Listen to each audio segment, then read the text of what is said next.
Thank you so much for joining us. About 40 policemen providing security and investigation support to Kano State Public Complaints and Anti-Corruption Commission have allegedly been withdrawn by the Inspector General of Police, Kaide Egbetoku. The withdrawal follows investigations of multi-billion naira corruption allegations against the National Chairman of the Governing All Progressives Congress, APC, Abdullahi Ganduje. The IGP is said to have given the order for the withdrawal of the policemen on Thursday through the Kano State Commissioner of Police, Hussaini Gumel. The Anti-Graft Commission believes the withdrawal is not unconnected with its investigation of alleged corruption leveled against the National Chairman of the APC, Abdullahi Ganduje. Now, Ganduje, his wife Hafsat Umar, his son Umar Abdullahi Umar, and 5 others are facing 8-count charges bordering on corruption, misappropriation, diversion of funds, among others, running into billions of naira. You know, fighting corruption is not an easy task in Nigeria. If you fight corruption, corruption always fight back. And it's fighting back dirty in Nigeria. We will never relent. We are investigating very, very high-profile cases. And that high-profile cases has a tendency of, distracting the commission. Certainly, a lot of people will try their best to distract the commission. And that will never deter us from doing what we are, because we know the dangers associated with this job, and we know that we must be resilient and we must be persistent for us to achieve the desired objective. All right, and we'd like to state clearly here that the Kano State Police Command, led by its spokesperson Abdullahi Kiawa, actually said that the withdrawal of the police personnel was due to routine staff audit being carried out by the police command when contacted by Arise News and other journalists. Now, to help us shed more light on the issue, we have joining us in the studio the Executive Chairman of the Kano State Anti-Corruption and Public Complaints Commission, Magaji. Thank you so much for joining us. Thank you very much. Yes, I mean, you've raised a very serious alarm and a very serious allegation against the Inspector General of Police by this action.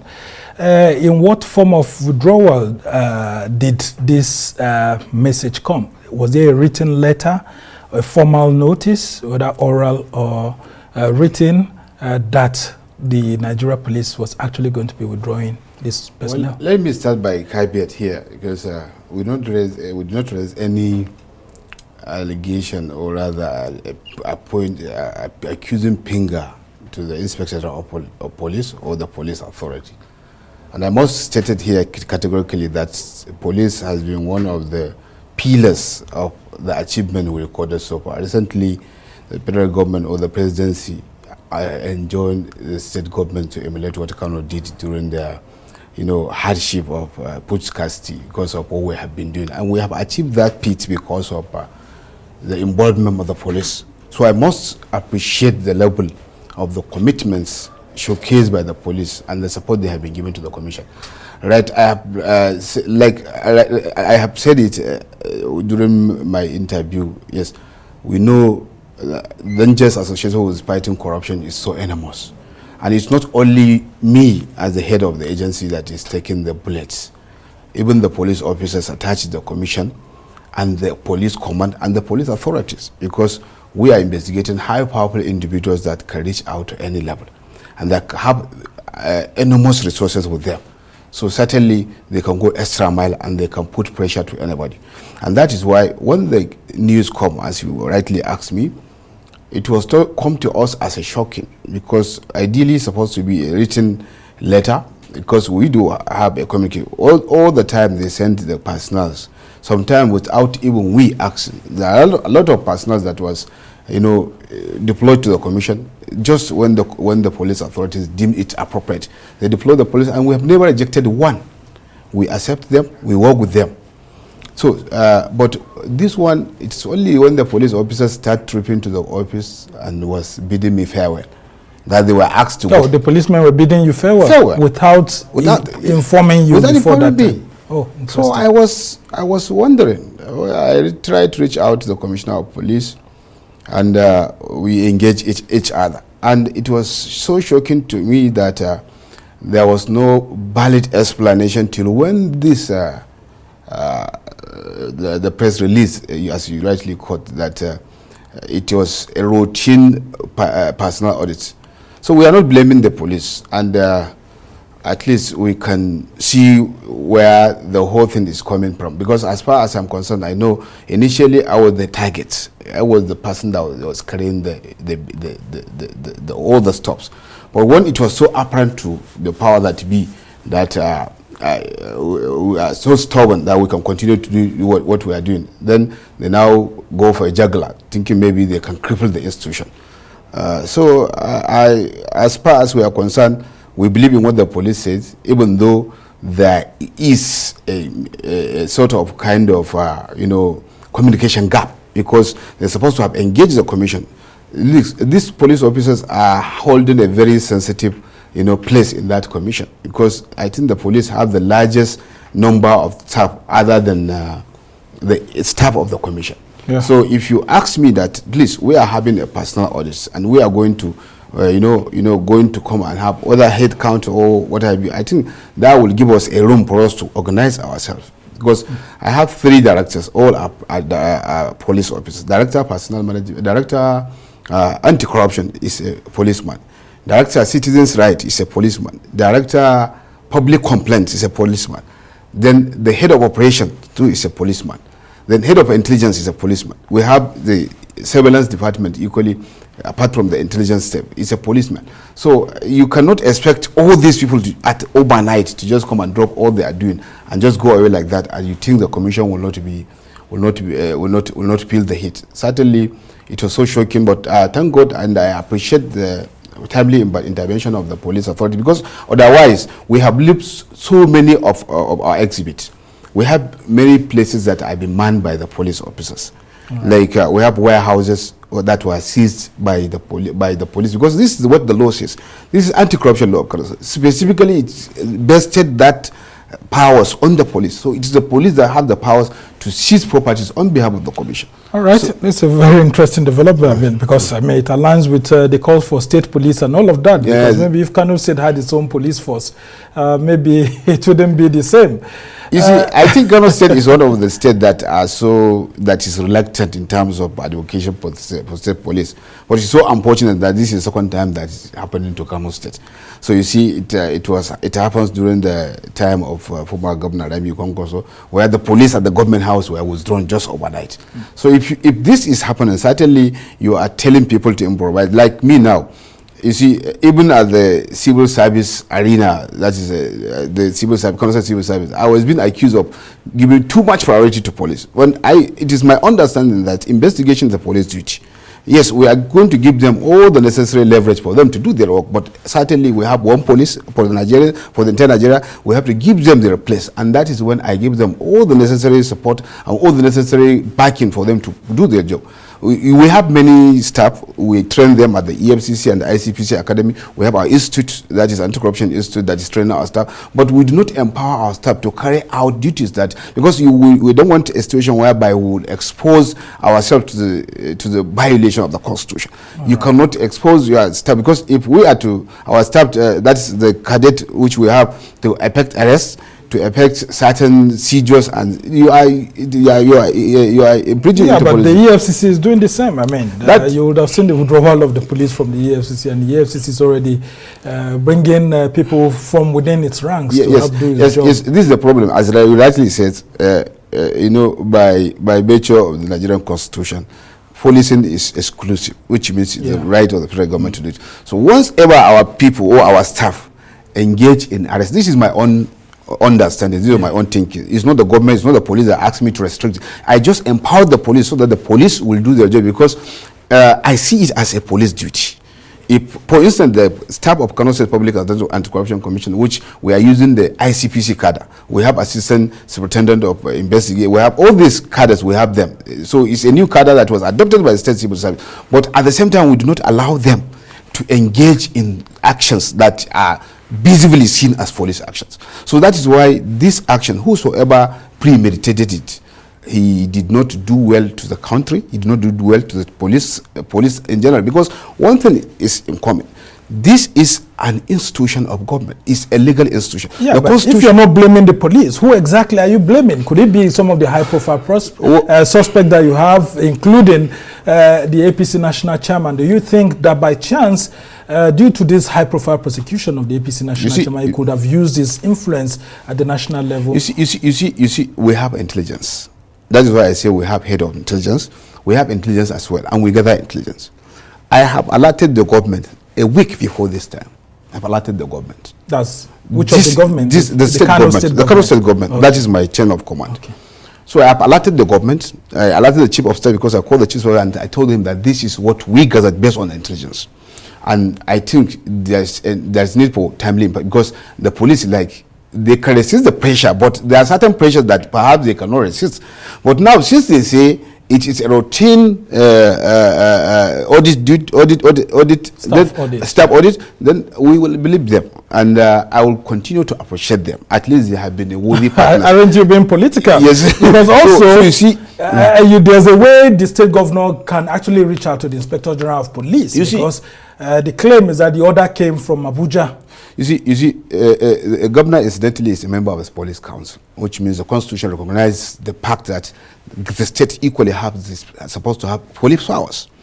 Whosoever decided to withdraw police from Kano State Anti-Corruption Commission can do that to Kano State Government House. So it's not something that the state government should take lightly, and I believe they are not taking it lightly, because you see, the constitution says the state assembly is created to to enact laws for order and good governance of the state, and the state assembly, in order to cure certain mischief, create public complaints and anti-corruption commission. One Magaji has never ever dreamt of coming there. That commission was 10 years old before I was appointed. So you see, now somebody come and now asks the law enforcement, because police are law enforcement agents. They are called law enforcement agents, and they are number one internal security mechanism we have. And they are the people that are manning this, and they are doing job well, because I know of a case whereby they are resisting a lot of temptations. So now, somebody now come and say that we are going to withdraw our personnel from this legal institution. So where did they want us to go and source for police to come and do? We have only one police. This is what the constitution says. So even the local government, this police rely heavily on this Nigerian police force. So as far as we are concerned, this is unconstitutional. What they are doing is against the law. It's unconstitutional, because I have contacted many lawyers, many senior lawyers in the country contacted me, and this is unacceptable, because certainly you are sabotaging public institution. This is a legal institution. This is a creation of law, whereby you can see police at least being allocated to somebody who can uphold it. Now this is an institution that is doing its job, and it might interest you to know that, Mr. Sambo, that we receive on average in a year 50 to 100 court orders. That is orders made expertly directing the commission to stop investigating certain cases. And some of these cases reach up to court of appeal level. Like I have a case, Baba Salisu and others versus Kano State Public Complaints and Anti-Corruption, where court of appeal, in exception to Unganjua's case, recognize the powers of court of public complaints and anti-corruption to investigate judicial staff of councils. This is what they said, based on Inganjua, that you cannot investigate us. The State High Court says, yes, we can investigate them, but we have to apply to CJ for approval. Then Court of Appeal said, no, it's courtesy for us to inform the CJ, but we can investigate them. So an institution that has developed this reputation, and that all this work was done by the police, and overnight, this is my 10th year, together with the 2 years sabbatical that this is my 10th years. And this is the first time when somebody is saying that he has a police audit. And since 2015, I have the police that are working there. So even your own police orderly was withdrawn? Even my own police orderly was withdrawn. Even my own police orderly. But they were which now exposes you to risk. To very, very risks. And I'm not blaming police authorities. I said it. I stated it. So who are you blaming? Because the fear is that could it be a political decision that was taken because the APC National Chairman is being probed by a commission? You see, and I'm insisting, why can't Governor Yusuf directly call the Inspector General of Police, or even report the matter to the President? Yes, His Excellency asked me to come with all the relevant things to come to Abuja and wait for him. He's coming back from America, and I believe he's landing in Abuja very soon. So I think it is because of this that he instructed me to come down to Abuja, and at least all necessary things will be put in place. This is an onslaught to the institution of government. The Constitution recognizes government as that of the federal, state, and local government.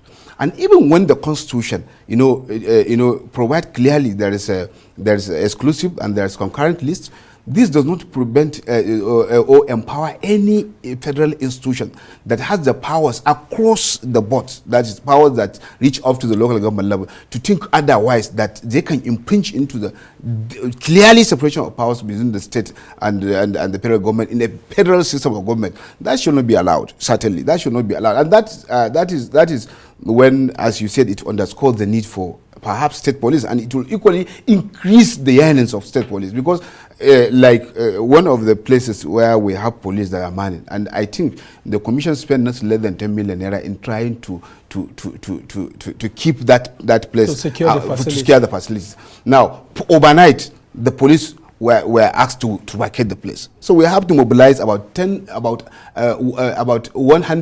Karota people, because they are not bearing arms. Yeah. So if where you put 5 police or to 10 policemen, you need about 100 Karota people. Unless if you Karota, I mean, because we are on national TV. Karota actually means the Kano Road.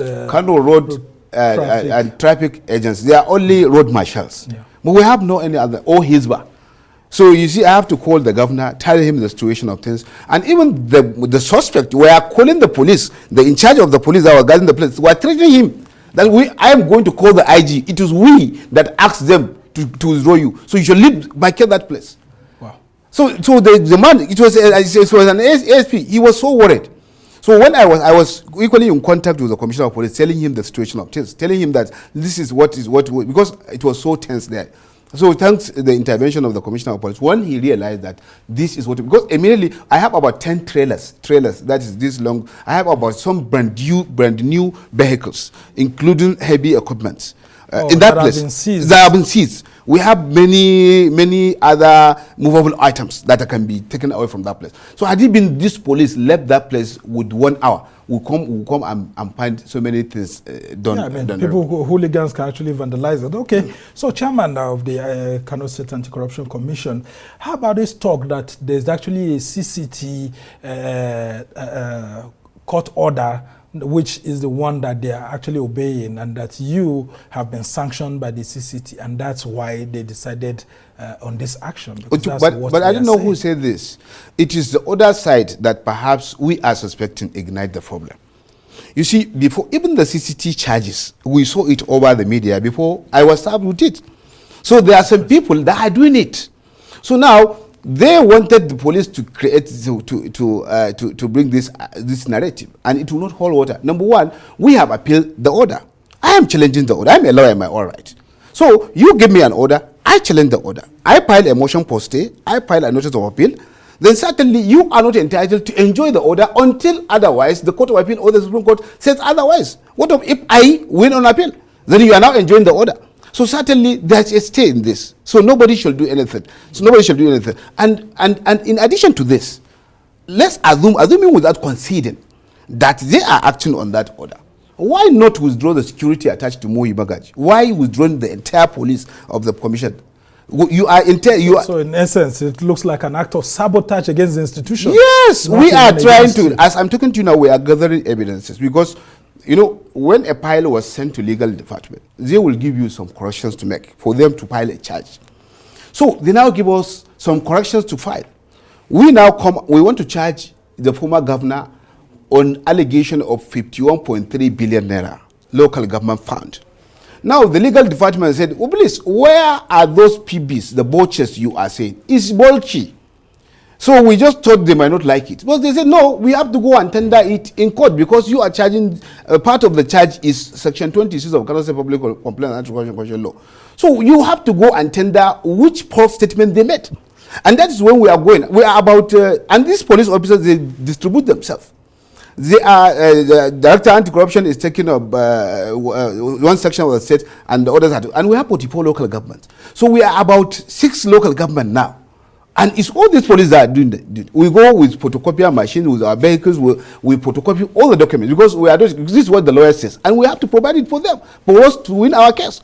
So all of a sudden, the police now come and withdraw their staff. Personnel. So the personnel. So now we have to think of that. That is why on Monday we can start a training in our institute. We will remove our staffs from. This I'm not saying that the police will not return back their staffs. What I'm saying is just I was almost asking that. I hope you're also making moves. Yes, to start thinking of the possibilities. Yes, as just a kind of what do you call it, a back off, so that yes, this is a wake up call for us.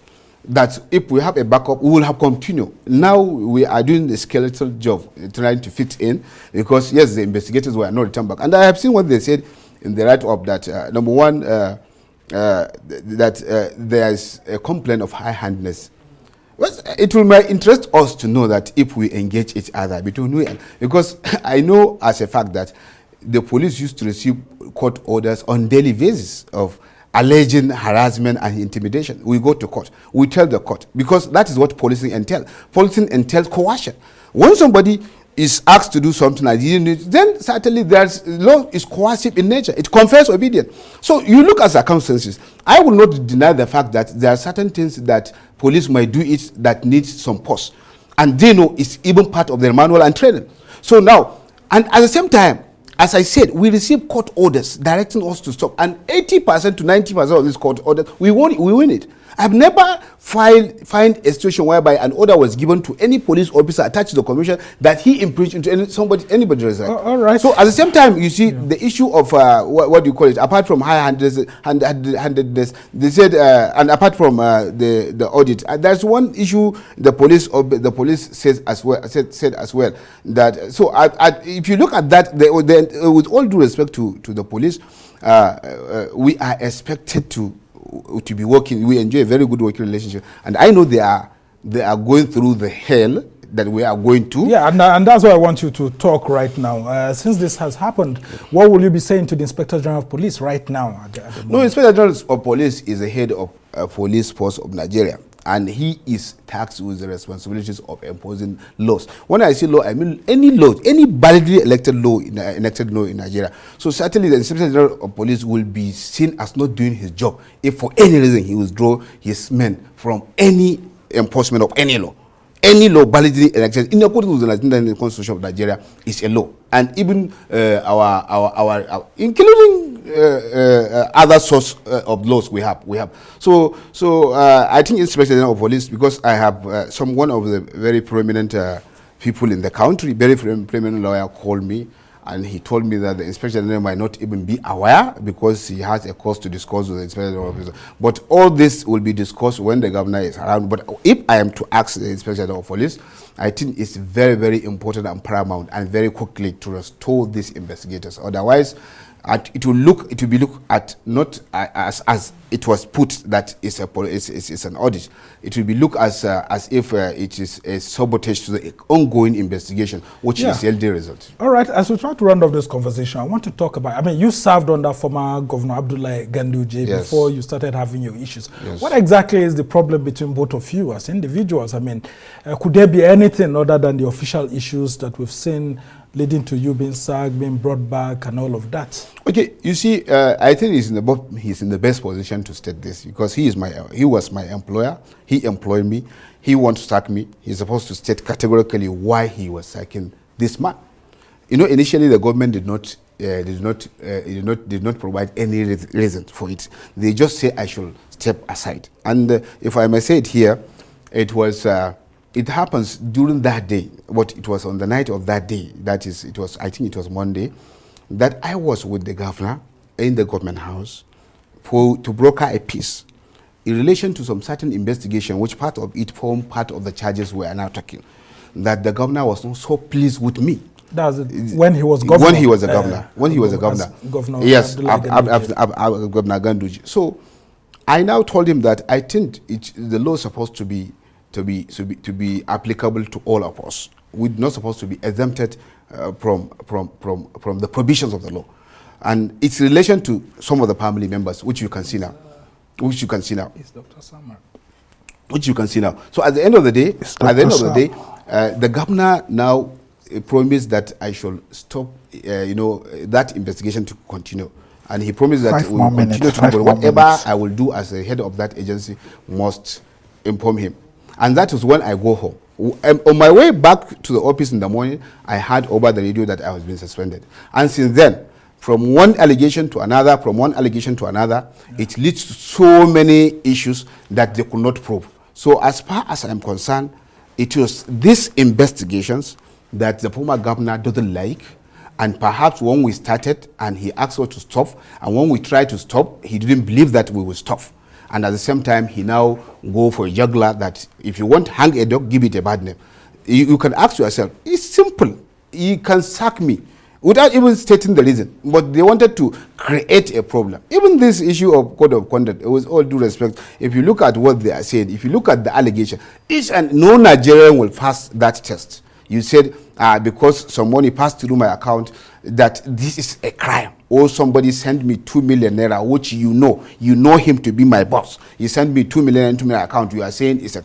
This is not an allegation that Magaji took so amount from anti-corruption put into. No, that was not the allegation per se. Right. So as far as I'm concerned, I don't have any personal grudges against the governor. I am only doing my job, former governor. I'm only doing my job, and that my job entails that we have to step on so many toes. And to me, it's a vindication.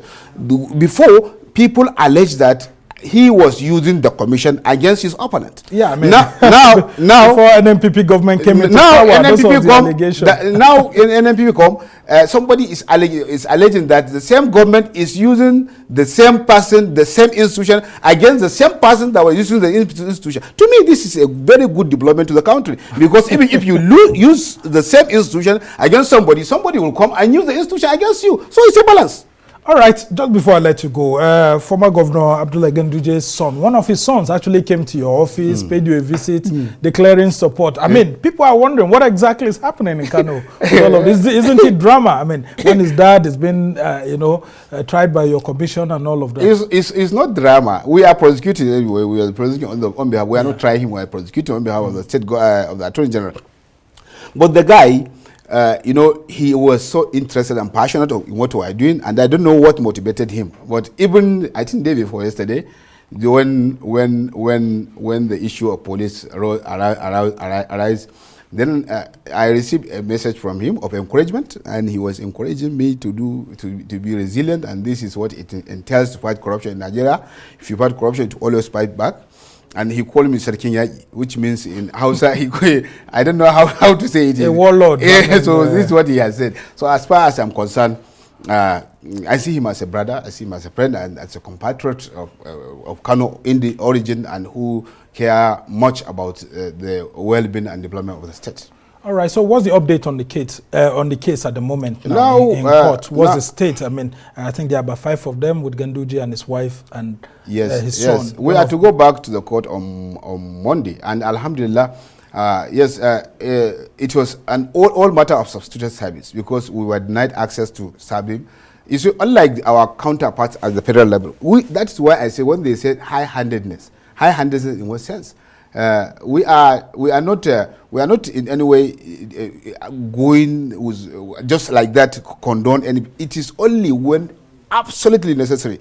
You are invited and you didn't come to the commission, then certainly the commission will ignite its powers under Section 31 to ask the police to act. And this act of the police is governed by the Police Act, police regulation, not the Anti-Corruption Commission law. So the case is there. We are going back on Monday, and the issue they said that they withdraw the investigate that there is a clear deviation. That is what I wanted to remember. Okay. There's a clear deviation in what exactly the police are sent. With all due respect to them, they're supposed to have engaged us, not the media, because I think this does not add up. You see, I have about 2 superintendent of police, 1 deputy superintendent of police, 1 chief superintendent of police. The other ASPs, there are many. I cannot even remember the number because there are about 5, I think. So if you add together all this, you send them to come and do guard duties? No. My head of operation is a certified general investigator, and this is what we have been exchanging with the police. And the police enjoy very good working relationship with the commission, including the commissioner of police. We enjoy his impact. I see him because he used to call me and advise. He don't interfere. If there's only interference that I will blame the commissioner of police if he's in this program is the withdrawal of the police from the commission. That is the interference which I saw it. But he didn't interfere. He only called me, advised me, and sometimes tell us something in advance which will be abusable to the commission. And I really appreciate him. But it comes to us as a strange for the police force to now say that all the police deployed to the commission, which I believe they are all special investigators. Now they are police that are sent to the commission for the. Right. But whatever is the case, we believe this will be resolved, and at the same time, we are taking measures, you know, to have a backup. As I told you, that we have our staff that we train, and it's not even in the best interest of the police that are advocating for one police or for Nigeria to allow people or institution like our institution to be thinking outside the box, outside the police. I mean, that's actually a good way to leave it because, I mean, the Inspector General of Police during the week actually said that, look, he's not for state police, although later on they said the person who they sent didn't speak for the IGP. And then, of course, you see, there have been calls for state police here and there. So if the police is advocating one police for the whole country and then this is happening, I mean, this could actually make states to really think of supporting state police. And good enough, the issues before the National Economic Council where several state governors are already making submissions on whether or not there should be state police. Well, we must have to end it here. We must thank you so much, Muhuyi Magaji. Thank you very much. He's the chairman of the Kano State Anti-Corruption and Public Complaints Commission, and he has been discussing the issues of the sudden withdrawal of policemen posted to the institution from higher authorities. Well, he has refused to actually say if it's the Inspector General of Police or the Commissioner of Police, but he says it looks like it's powers above these individuals. Well, we must thank you so much for joining us.